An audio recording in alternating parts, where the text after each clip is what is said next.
Okay, so we've done linear momentum and we've done impulse. So now let's think about this thing called angular momentum. So the only thing to really think about here, and I know that some of you are still kind of working to get your brains into this angular world, is let's see, we had velocity here, so just velocity. And what describes the rate of change for something rotating? That would be omega. And then let's see over here, we have mass. And when something was rotating, we had a way of describing how hard it is to get it to go. Well, in linear world, when it's not rotating, we just have its overall mass. The way we define mass for something that's rotating is I. So inertia. So what's nice is that momentum, P, is mass times velocity. And so if you can remember these two things, then you have just now described angular momentum. It's this quantity L. So angular momentum says that this thing is rotating and that motion is conserved.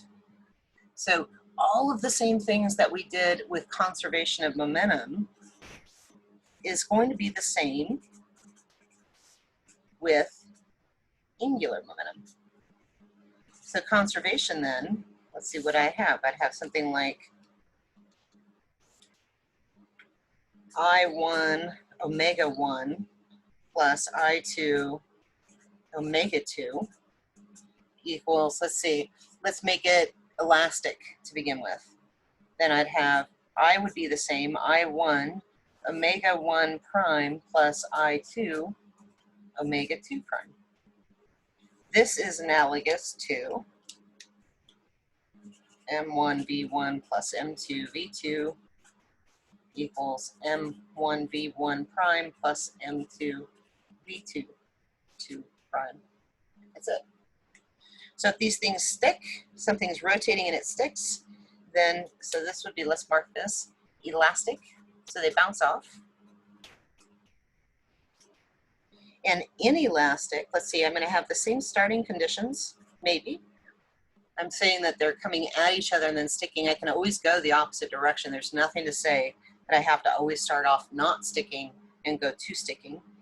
So plus the inertia times the rotation rate of the other thing equals, well, remember before it was the masses are sticking together. So now it's going to be a compilation of both inertias times omega final. So this thing here then is an inelastic collision. Inelastic. This is probably more of the common examples that you have. I have to generally work pretty hard to come up with something when we're rotating and they're bouncing off, and then, yeah, it's not so pretty. Just because it becomes difficult to really envision like two coins rolling at each other, bouncing off perfectly, and instead of falling over, turning around and going the other way. Or billiard balls or whatnot, you can see those in your head. You're like, okay, I see them moving on down the road, hitting and bouncing off. I mean, most of us have seen some sort of pool game in the past or played it ourselves. So you can visualize this, and you can visualize inelastic collisions with linear. Visualizing this one, actually it's a little bit easier. If you've ever seen a record player, maybe you have, maybe you haven't, but you have this round turntable, right? And then this record will drop down on top of it. Well, the turntable's going, and there is now this thing that has no initial angular momentum, the record falling down on top of it, and then they'll both come to some final angular momentum. So the final angular momentum will be based on what the inertias are for both of those things and what the initial spinning rate was for the turntable. Now the turntable mass is generally much larger, so we see just kind of a small change. We're going to do a couple of very explicit examples, sorry, and you'll get to see how that works.